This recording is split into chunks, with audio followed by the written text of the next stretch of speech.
good to go? Good to go. All right, good evening, everyone. My name is Josh Baccialupi, Superintendent of Schools for the Dryden Central School District, and we welcome you this evening. A big public thank you before we get started to Carrie Merriman, the district clerk. So as a district clerk, her job, it entails putting all of this together, and as always, her attention to detail makes the evening a success. So a thank you to her as well. So if you are in the audience and would like to submit a question, we ask that you please write your question on an index card that you can get from Carrie, and after you've completed your question, please give it to the district clerk, and then she'll pass it up here. So questions will be grouped by topic, and we will only be able to ask approximately 6 to 7 questions given the 2-hour time frame and number of candidates. If we do not get enough questions, we have a copy of questions that were submitted by community members that we will use as well. If your question isn't asked or answered, the BOE candidate's email address are available on the candidate profiles on the website and social media platforms that can be found on Twitter, Facebook, and Instagram. If you have follow-up questions to any of the candidates, please do not interrupt the forum, but please contact the candidates directly using the contact information provided. We will begin the forum with each candidate having 2 minutes to introduce themselves and share why they're interested in becoming a member on the Dryden Board of Education. After introductions, we will begin with questions. Each candidate will be asked the same question and have up to 2 minutes to answer. We will also rotate on which candidate answers first. For example, Peaches will answer the first question, then followed by Bev will answer the first for the second question, David will answer first for the third question, etc. Carrie will keep a 2-minute timer, but please feel free to set your own timer as well. If you hear the timer go off, please wrap up your thoughts so we can move on to the next candidate and stay within our 2-hour time frame for this evening. Around 7:45 p.m. this evening, we will give each candidate approximately 2 minutes to share their closing remarks. And just a reminder to our candidates, if you can speak as loudly as possible to ensure that the people at home can hear you and that your voice is captured on the audio recording. So we'll go ahead and get started here with Peaches. If you can introduce yourself, and then we'll go on down the line. Thank you very much. Hi, it's nice to see everyone.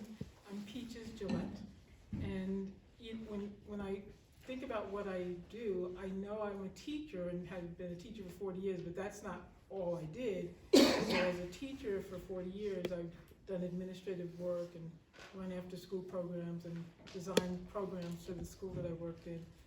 So that's part of my history, my work history. The other thing I do is I have around these areas, these counties, I run race relations workshops. So to get people having conversations about the things that are troubling them, the things that worry them, the things that are sticking us and separating us. And so that's something else I do. I'm also an ordained chaplain, and I've done a lot of work with veterans, with women, battered women, and incarcerated people, and that's part of also what I do. I'm a writer, a published poet. I've taught college level language art or college prep language arts in Tompkins County, and I'm happy to be here. I'm very interested. One of the reasons I'm interested in being on the board is when I came up here pretending I was retiring from teaching and went back into being in the classroom, I'm looking at children in the world from the perspective of what's happening now and how things have changed so tremendously. And I've become greatly concerned about what our children are learning, what we're modeling for our children, how they're functioning and coping with these strange times that we're living in. And that's one of the reasons why I wanted to step in and try to get on the board. Thank you.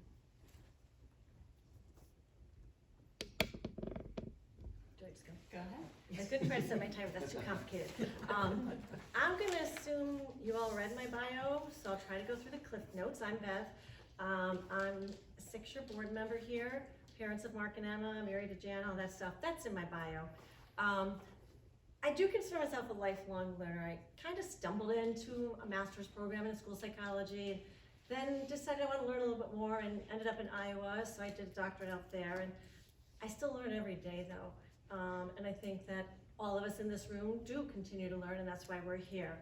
I feel like I've been and will remain as a product of public education, a consumer of public education, and now I'm an employee of public education. So my entire life, since I've been 4 years old, I've been exposed and working either through or consuming or with public education.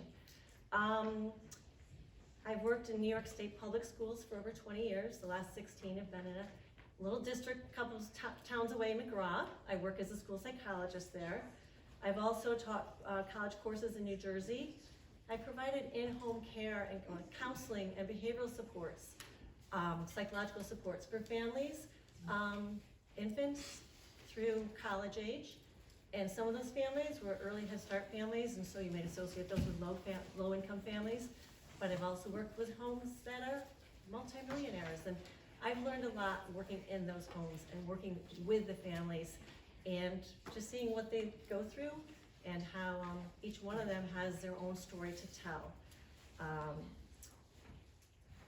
don't know how much longer I have. Why I would like to have your vote? I think I'm a good candidate for the same reason a lot of these folks do. We're parents, we're educators, we're advocators. We're here because we all want to do what's right for these kids. I'd like to say we're all pretty brave and fearless for being here. Is that my timer? Soon, yeah. So I hope you learn from all of us to help you figure out where you're gonna vote in May, on the 17th, right? 17th? Because we're in May, I forgot that. All right, well, yeah, good evening.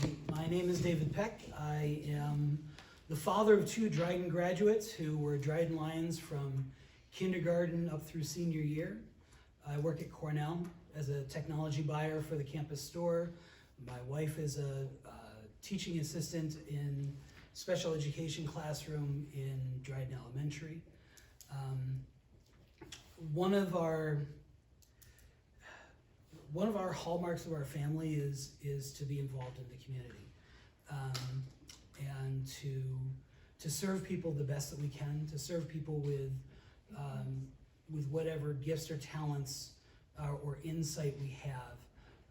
It's led us to be youth ministers for 21 years, to volunteer as a youth coach, to volunteer with the Dryden Community Center Cafe. I'm currently the chair of the Town of Dryden Recreation and Youth Commission. It's just being involved and sharing with the community what we have. We moved to Dryden 22 years ago, and we were looking for a place that we could raise our family and that we could grow old together in. And now 22 years later, we've raised our family. I keep growing old, she doesn't seem to, but there's no doubt that there's no place else we would rather be. I've been asked a couple times why I was running for the board, and my answer was initially kind of faltering, and I knew it was the right time, I knew it was what I was supposed to do. But as I've been thinking about it more and more, the thing is that I love Dryden. We chose this place. My son actually asked, like, why don't you move south, like where my family is? And like, I can't imagine living anywhere else. So, boy, I used up 2 minutes really fast. We're gonna have questions, and I'm always open to talk more afterwards if you want to, so. Okay, I'm Leslie Debo. I'm really out of practice with public speaking, so I will do my best. I have lived here, my husband and I have lived here for 6 years now. We have 2 children, one currently in the school district, and we moved here when we bought our first house, and at the top of our priority was a good school district. And from talking to people we know who grew up in Dryden or had kids in Dryden, we felt that the school district would be a good fit for us. Our child went into 4th grade the year we purchased. He's now in 9th grade, and I'm still really happy with the choice we made. Our youngest is 3, and so our intention is, again, enroll him as soon as he can get into pre-K and keep him through high school also. I work for Ithaca Neighborhood Housing. I work with low-income homeowners who need repairs in their house, work with low-income home buyers that need help purchasing the first home, and it's a challenging job, but I really do love working there, and I love helping the community, which Dryden is part of our service area that I do help. And I hope to bring the same enthusiasm to the school board of just continuing to help our community and bring the same dedication even during challenging times. I was raised by educators. My dad was a public high school teacher. My mom worked on the administrative level of things for Head Start, still does. I was raised to really, appreciate and respect our public educators. It's helped me be a parent, so if we have any issues, I learn to approach speaking to our educators or faculty in a respectful way to bring, the best result for my child or other children. Because to me, when I see an educator, I see my parents, and I want to give them the same respect and admiration, honestly, that I give them for the time that they've really dedicated to education. Hi, my name is Chantal Marquis. I am a lifelong Dryden resident. I took a little bit of time where I didn't live here, and I fought like crazy to get back because I always wanted my son to experience all the things that I got to experience growing up in this town. I was born in Cortland, but I grew up on a dairy farm in Freeville where we had Holsteins, we had Belgian draft horses, we had Dalmatians, we had all kinds of animals growing up. My mom also did daycare for almost 35 years in our homes, so I was always surrounded by children, newborns, toddlers, and then of course school-age children that got on the bus and off the bus with us. So I always had lots of kids around. My son is 7 years old, going on 17, of course. So I decided that I wanted to be a part of this school board so that I could help him have the best experience and make sure that other parents that didn't have a voice or couldn't be a part of this, like I can, that they could be heard as well, and that we could consider their voices. I feel like a huge part of our society today is cancel culture, and I'm a big proponent of making sure that not everybody gets canceled, that everybody's heard in a fair way. So I wanted to bring my voice to the Board of Education. So that's why I would like to be voted. I believe that it's a wonderful idea to aspire to be better with every single generation. And I think there's so much that we're doing right here in this community already. And of course, there's always room for improvement. I said that in my bio as well.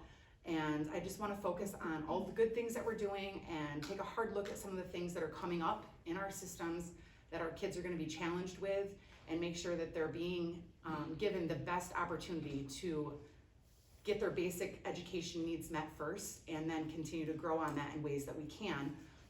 Of course, budgets are always a concern. Our community is, the #1 concern because parents, senior citizens, taxpayers, everybody's important and should have a voice in this. So that's why I decided that I wanted to run for Board of Education. Good evening. My name is Andrea Lamb. I am a parent. I've got 3 really awesome kids. Of course, we all do. I work as a teacher. I've worked in education for many years in different arenas, and I have been a classroom teacher for the past 14 years, teaching pre-K and kindergarten. And I really love working with this age group. They are so excited to learn, and they're just sponges. They're excited about everything. And I think the best thing for me as an educator is seeing that excitement, and for the little people, watching them learn how to read. That is the best. And also just building relationship with them, learning who they are, what their strengths are, and what they're excited about. That is what I love about being an educator. I come from a family of educators. My mom was a teacher for many years in Trumansburg. My father taught high school math, and my grandfather emigrated here from Latvia, and he was a chemist and a teacher, and he always inspired us to try our best and do our utmost to be good students and just follow our strengths and our talents and try our best. So we moved to Dryden 11 years ago. We chose to come here when our oldest went to high school, and all 3 kids have gone through Dryden High School, and our youngest is now a senior. She'll be graduating soon. Each one of them have found wonderful teachers that encouraged and inspired them in different areas. Got one who loved computers and science and astronomy, and one who loved band, and he played the piccolo, and he loved art and math. And this one loves art and writing. So they've all found wonderful teachers that we are so grateful for. And I just want to give back to this community that we've come to call our home. Thank you. Well, I won't talk for 2 minutes because I'm not good at public speaking, especially about myself. Well, there's a lot of education on this panel. I'm not one of them. High school graduate, that was it. I have my daughter right out of high school. I raised my daughter and my son for their first 10 years by myself, so I was a poor working class guy. Still am just a working class guy. I think, because I have learning disabilities, my daughter struggled through school with reading. I think we've gotten further and further away from just teaching the basics. You gotta have a strong foundation if you wanna have a successful life. My daughter struggled through high school. She worked her butt off every day. Her mom and I worked with her every day. She went to college, got her business degree.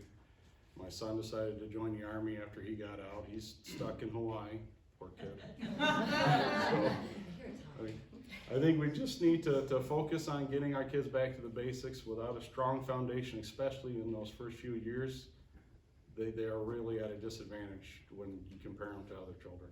Thank you.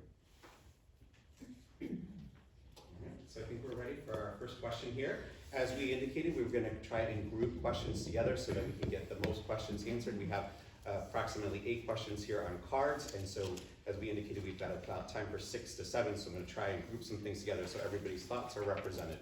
It says, so this is kind of 2 questions I'm going to fold into one. So New York State has a bill pending requiring teaching sex education in kindergarten. Do you support sex education in the K-3 classroom? And kind of building off that, so, and who should determine what is age appropriate, especially in sex education curriculum? The parents, teachers, superintendent, school board, or state? It's a very interesting question. There are elements of it that I completely support. The truth of the matter is, no matter what we agree to teach or we have to teach because it's mandated, we have to be thoughtful about how we're teaching it and how old the kids are, whether it's developmentally appropriate, because what's developmentally appropriate for somebody in kindergarten has nothing to do with somebody in 2nd grade. And so we have to be very thoughtful about how we're presenting these education classes if they are going to be mandated.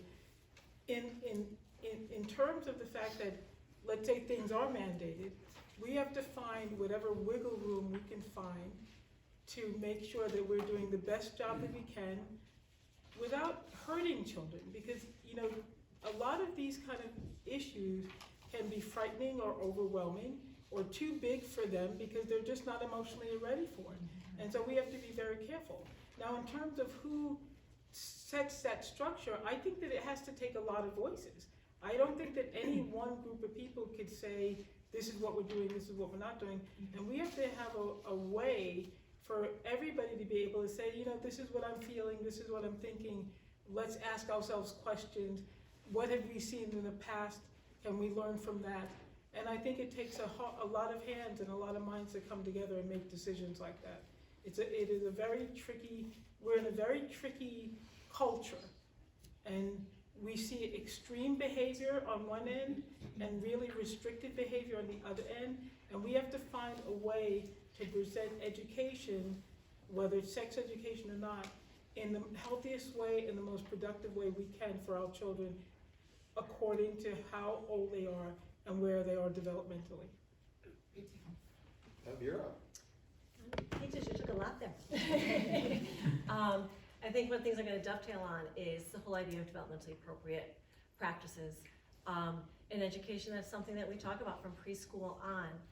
And there are ways that I look at, when we say sex education, I think we just think of sex as a naughty word.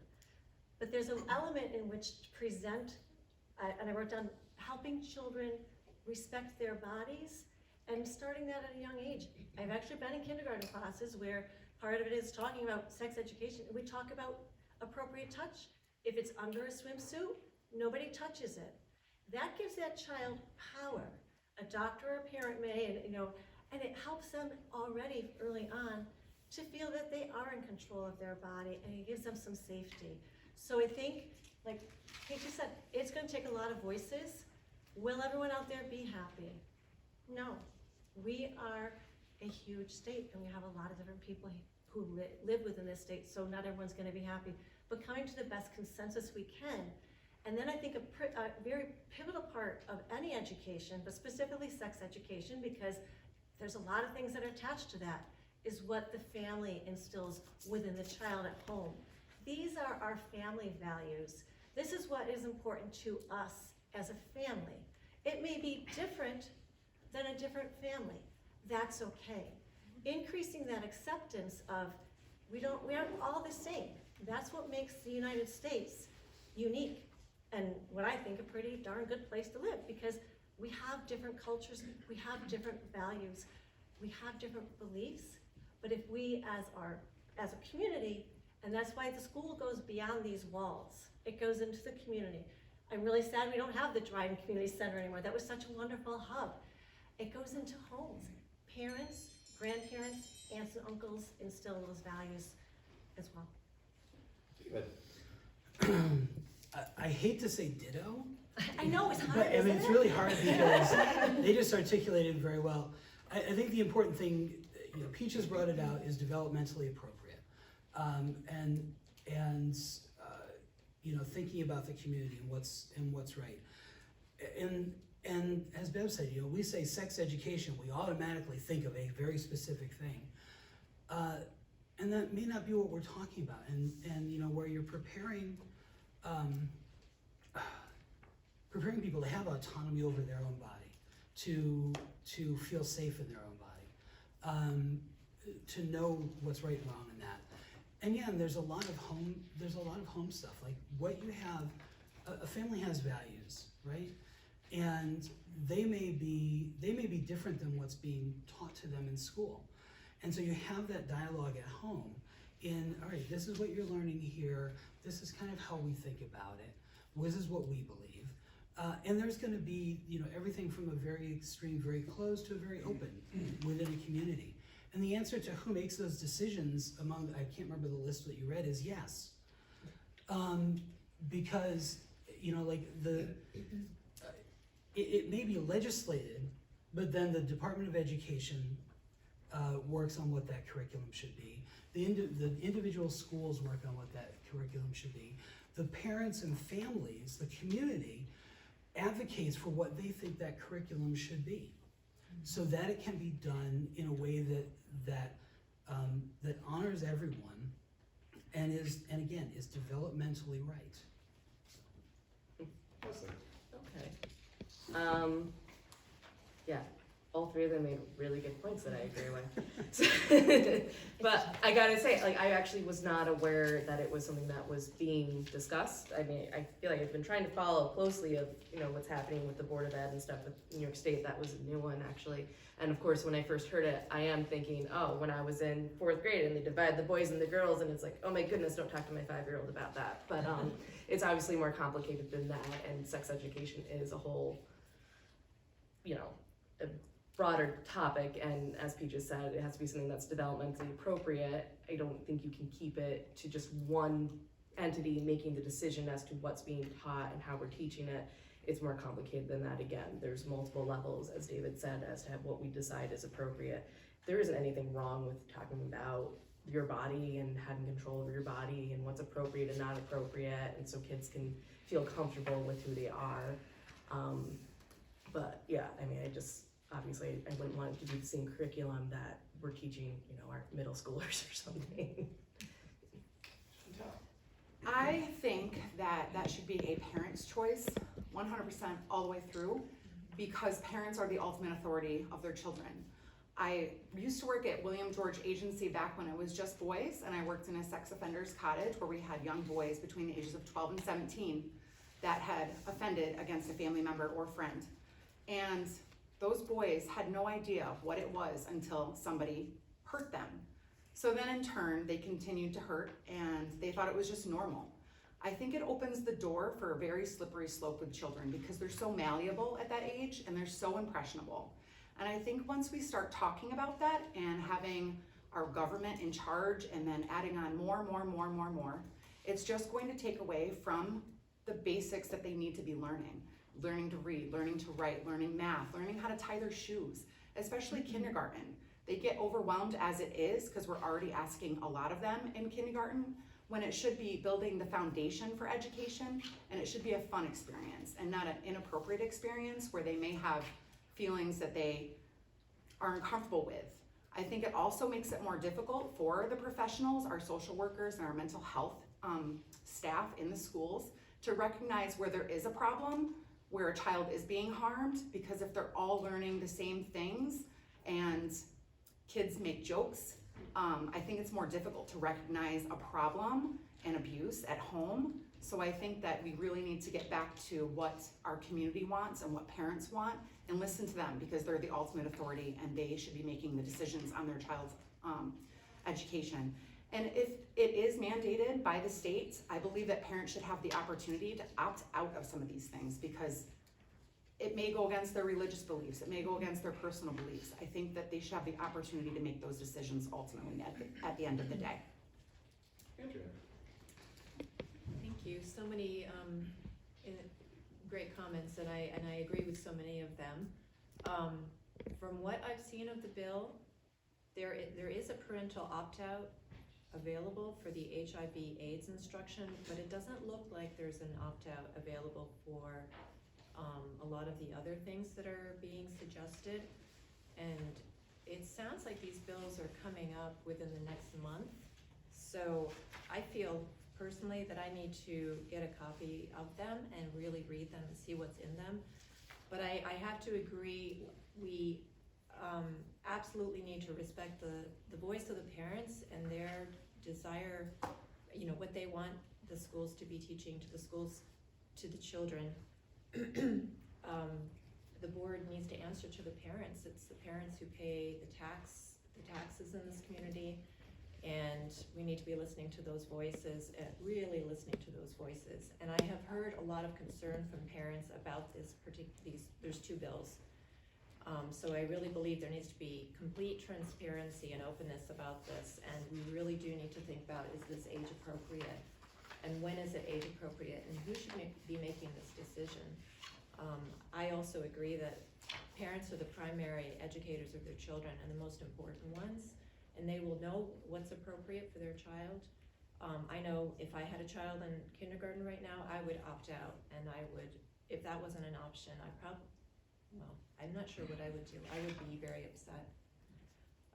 And I do agree that we really need to be focusing on getting our academic grades up, and really for the younger children, setting a good foundation of learning how to read and write, how to respect each other. We always need to be teaching that, how to do math, and those basic skills that they're going to build on as they get older. They really need those when they're young, and I feel like little ones are going to get hyper-focused on this kind of thing, and it really is up to the parents. Thank you. Thank you. Well, I mean, when it all comes down to it, it's the parents regardless, because the parents who elect the Board of Education, and the Board of Education works for the parents and the voters. Personally, my wife and I have been running the Temple True Church in Freeville for years. I've raised my kids with the Bible. If it's no school's business to teach my kid anything about sex or morals or standards. It's my job as a parent, and it's your job as a parent. It's not our place to take your job away or to counteract what you say. Thank you. So our second question is, please explain your perception of what a school board member's role is in relation to the school and the superintendent. And so we'll start with that. Okay. I think through the trainings, and three of us will go through that at some point. We don't know who yet.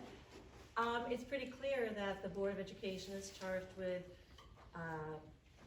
evaluating, hiring and or firing the superintendent, reviewing and setting forth policies,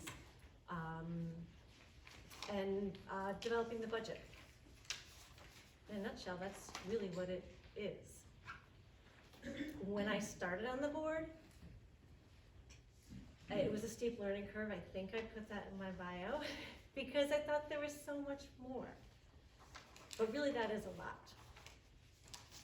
Our job, and this is the way it is written and the way we're trained, And I take this from Karen Lamont, who was the board president, and I don't know, Lawrence probably knows how many years she was on the Board of Education.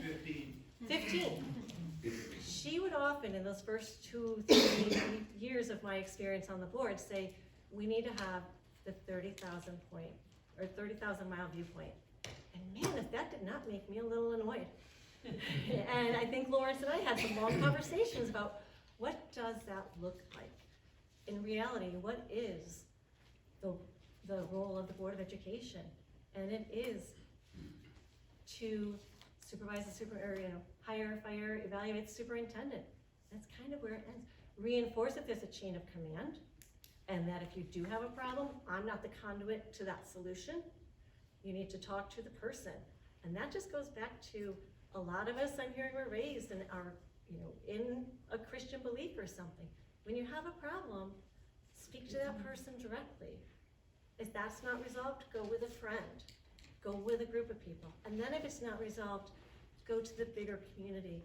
And I think, golden rule, whatever proverbs you want, I think one of the things we've talked about here and everyone's touched on is the polarity and the lack of respect that we as adults are showing and our children are learning. David? Yeah, so in terms of the superintendent, what Bev just said, it is evaluating, it is, hiring when that's necessary, firing if that's necessary. That's that role. Developing budget, which helps to understand also priorities for the district. What's important. We say budgets are moral documents. They give an idea of where what's important, where the school wants to put its resources. I think also is in somewhat being advice for the school, to listen to what's going on, to give our input on what we think is best, what may be best, and what's best for the community, and to voice what the community, input from the community. I guess that's my answer. Leslie? Okay. Well, I'm definitely gonna trust Bev's answer since she's been on the board for a while, so she probably really knows what she's allowed to do and not do. In looking at, reading the information on what the board can do and not do, it is a bit limited in some ways. We do have some really serious tasks though, which is figuring out the budget. It is deciding the superintendent, hiring, firing, retaining, supporting our superintendent if we want him to stay and that kind of stuff. But there are some things that, we really can't exactly make decisions on, or, we don't have a lot of power to do something about. But that being said, I think everyone agrees, and I feel like the current board members probably feel the same way, that if anyone feels like they're not heard in our school community and they feel comfortable reaching to a board member, I certainly, as a parent and as even a board member, I would want to hear it. Even if it's something I can't fix, I would love to hear the concern and just try to help guide that person into what could be a resolution. But, we are limited in what we can do with certain things, but our jobs are still extremely important in keeping our school running and keeping the lights on. Chantal? I believe that we are 9 people that are elected by our community to represent the voters, the parents, the residents. I believe that the Board of Education works for them as volunteers, as a community service, to discuss financing, budget issues, problem solving, hiring and firing, educational matters, building matters. I believe that there's a very balanced way that we can understand policy, state law, and regulations, as well as things that are coming up through the Senate and the Congress and all of the state legislators.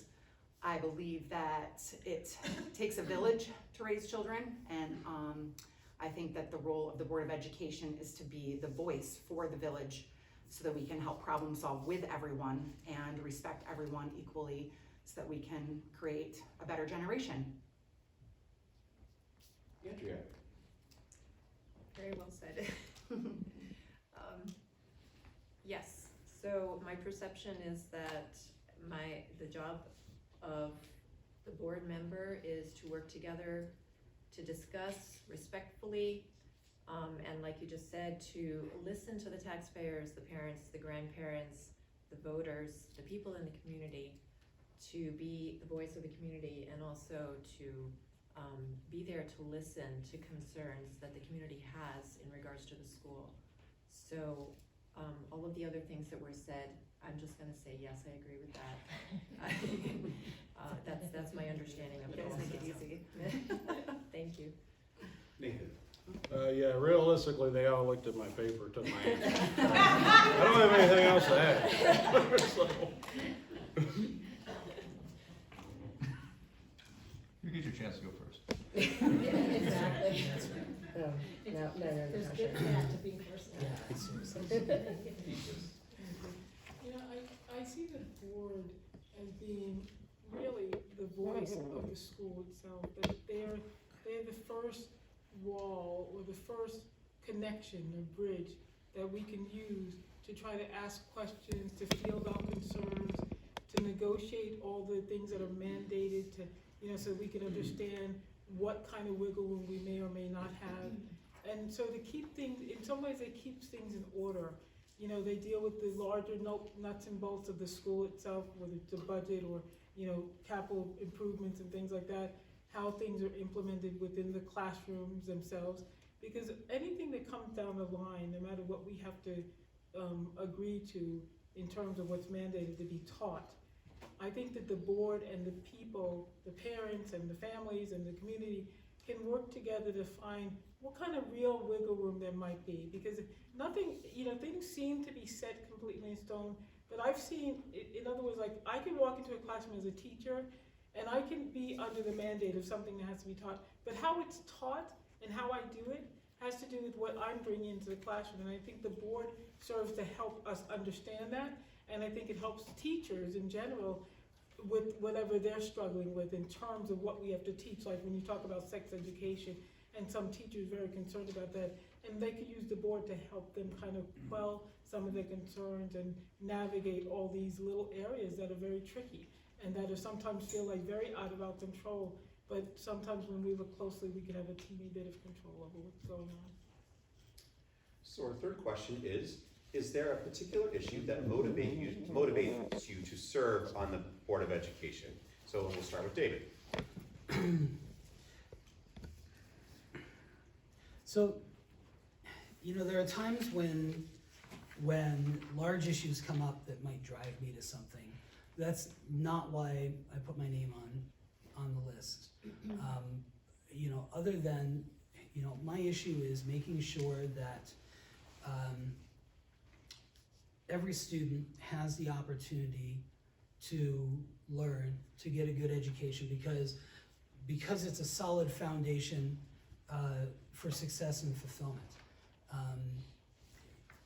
So there are issues that will come up within the space of time that we may need to deal with, may need to address. And there are times when somebody's motivated by an issue and it turns out to be a great thing and they get into service and they grow into that. Very often, if you're driven by one single issue, you get past that one issue, and then how do you function? What's important anymore? So the issue that drives me is making sure that we continue to have a good education, a solid education for all of our students. Leslie. One of the main motivations is because I have 2 kids that'll be in the school district.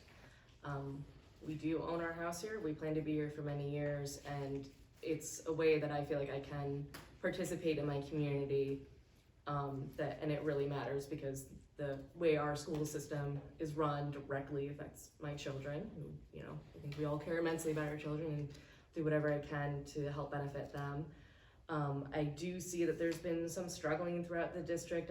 We're dealing with a lot of things between COVID, between other hot button issues that have come up in all of America right now and some polarity that a lot of sides are feeling.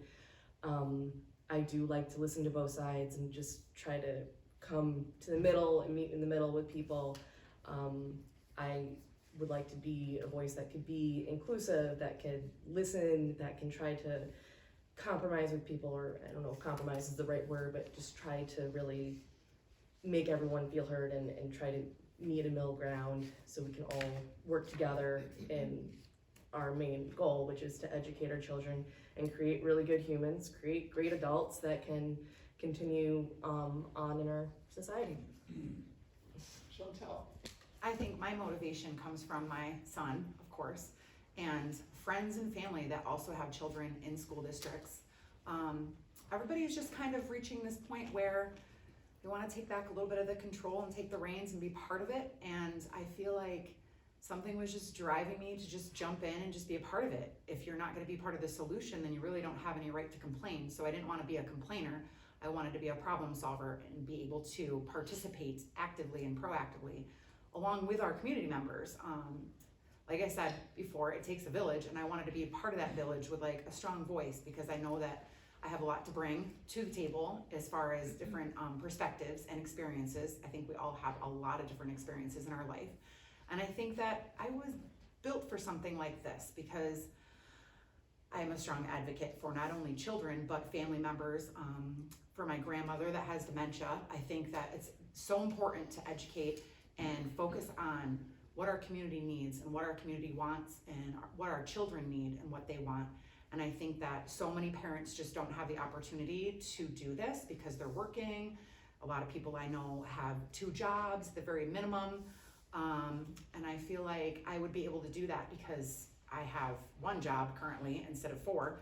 But I feel like having a huge amount of support in this community, I would be able to give the best of myself to the Board of Education. So I think that motivated me a lot, is just looking at my son, wanting what's best for him and wanting better for all of our kids to have a better education in the future. Andrea. Thank you for that question. I think we all would agree that the last 2 years in particular have been very difficult for children, parents, and families as well, all of us, but especially the children, just with the masks and the school closures and the remote learning. We've all done the best we can, but the kids are the ones who have suffered. And we can see this in the achievement scores. And even before that, I feel like our achievement scores in just the basic academics in ELA and math have been, they're just really not where they should be. And I know it's a complicated issue, and there's many reasons for that. And I'm not laying blame on anybody, but I feel like that's such an important thing, because these kids are our future. They're the ones who are important. They're our future, and we really have to make sure that they're being educated, giving them the very best education that we can, and really focusing on the things that are important. And I really want to be a voice for this community, to be able to listen to people and be a voice for parents and grandparents, because that's where my heart is with these little people in particular, because I teach the little ones, I guess. But I really want to help us figure out what the reason is for that and how we can fix that. What can we do to change that in the lives of the children? Thank you. Nathan. Oh, that's a good question, Josh. No, actually it's proficiency rates, because right now Dryden's at 50, don't quote me, 52% on math and 41 on reading. And I was watching a meeting, and the presenter was saying that, you know, they're good with the math because that's average, and the first thought that came to my mind is, who wants their kid to be average? Like, we should be extraordinary. We have so many good teachers in Dryden that average isn't the goal. That's not where you set your point at. You go for you better, you strive. And right now with the state trying to push all these other things on kids, we're not gonna be able to teach them the basics if we're having to teach them all this other stuff. So we need to just be a shield. Give the teachers the time they need, because they have so few minutes with these kids. to really focus on getting just the foundations done. And then they can, if you teach a kid how to read and comprehend, then they can get a book. And they can read a book about social justice and the War of 1812 and all this stuff. But you have to give them the basics so that they're able to do that and comprehend it for themselves and not count on somebody else's opinion. They can formulate their own. Just, I know, I love schools. I've worked in schools all my life, and I'm not joking. If you didn't do anything else, I've never seen more hardworking people, ever. I really haven't. And I'm talking every group in the school, the families, the parents, the teachers, the maintenance people, everyone. I've never seen more hardworking people. And the beauty of it is that all of this is going in because we care about our children. And I love that. And one of the things that motivates me is I've experienced a growing concern about our children in general, because I think that they, even past the pandemic and what that has done to them socially and emotionally, you know, and all of us, we were almost reaching breaking points, and we're not even out of it yet. That I see the culture changing in a way where all we're doing is fighting with one another and being divisive with one another, and looking at other people as our enemies. And if we're doing that as adults, what do we think we're teaching our children? And we cannot do that over and over again, because we will never change anything. I think that we have to work together to really focus on not just education. Education is not just about academics. Education has to be social and emotional and spiritual even in our children, and teach them to be reasonable, respecting, and respectable children, so that when they grow up, they have a foundation of good values to bring to one another. And so my motivation is to come in with my experience, I'm also concerned about the race issues that go on, and how we have so divided on that issue, and that we live in a world that's interracial. I mean, we may not see it in this room, but this is the world we live in. And these children need to understand what that means to be a part of a society where there are differences. What does that mean? And we're not doing a great job teaching our kids this, and I want to be part of teaching that job. Bev. So I'm gonna say what I said 3 years ago. Because I feel the Board of Education's goal 3 years ago was pretty severely interrupted March 13th, 2020. The Board of Education really hasn't been able to move forward with things like increasing the reading and math and academic scores. Nathan, your comment about who wants to be average, when is average good enough? I happen to know a kid who did a speech sometime in June 4 years ago who's graduating from college this year. And he asked that question: why are we settling for average? And so I guess my issue, or what's driving me to run, is I feel I started this board position my second term 3 years ago with the same things. We all want to strive to be a better school. How do we do that? The pandemic threw a huge monkey wrench into that. And to come through where we are with Josh as our superintendent, the morale of the teachers. I worked in schools, 3 different states, over 20 years. Morale of schools come and go, but Josh has turned the morale of this district around. And yep, there's gonna be ups and downs, but support the superintendent, support the students, support the teachers. There's a lot of things we can support, but there's something that's gonna go back to where I was 3 years ago. Now that hopefully we're through the pandemic as much as possible and trying to pick up the pieces of that, one of the things we really need to address as a board, which I talked about 3 years ago, what will we do with the outlying districts? We've been starting to have these discussions again. Equity in the form of what's fair to our students in those buildings, like as far as class sizes, what's fair to the teachers, what's fair to the parents in those communities, and how can we make that the best for every student and every parent and community? So I feel like if I went back 3 years ago, I probably said about the same things, because I feel like we were kind of stuck in a time warp there. David. I started. Oh, sorry. All right. Answer it again, David. So, first I question. can, if you want me to elaborate. You get 4 minutes. All right, number 4. So please share your experience as it relates to either activity, work, or volunteerism within the district, and we'll start with Leslie. Sorry. Okay, so within the school district.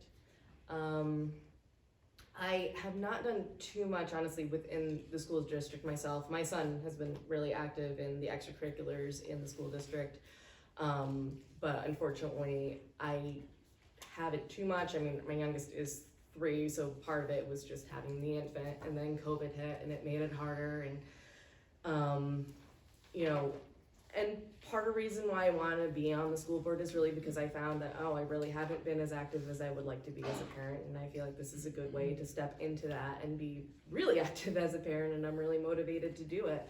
I feel that I have the time now to really do it. I really, there's an opening available, and I would like to really give it a try and be more active with the Dryden district community. I've been really happy since we've been in the district, so I would love to do whatever I can to give back to it and continue to support, my kids as they go through the district.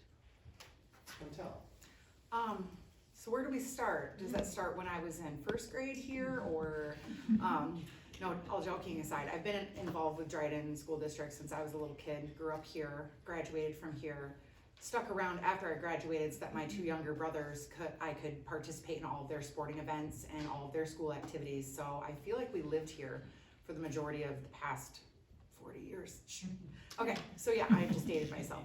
So I was recently a parent volunteer for School Picture Day for Dryden Elementary School, which was funny because then my son was at Cassian the next year, but I was still doing it at Dryden, and then the pandemic hit, so it was kind of fell by the wayside as far as volunteering for that, but I'd love to get back into that. I was part of PTA for Cassian, PTA for Dryden, and then of course COVID, so I'm trying to get back into doing more volunteer work. I'm looking into doing 4-H and being a part of the baseball, Little League baseball that my son plays, and soccer, and basketball eventually, and all the sports and all the things. So I'm hoping that we can balance all of it as much as possible so I can spread myself out as much as I can with all of the children of all different ages. Because one thing that I loved doing when I was here as a student was volleyball, and that carried on into college, and then of course rugby afterwards, so it was like an opposite end, but I feel like I've been involved with this community quite a lot in my entire life, so looking forward to more of that in the future. Andrea. Well, I feel like a bit of an underachiever.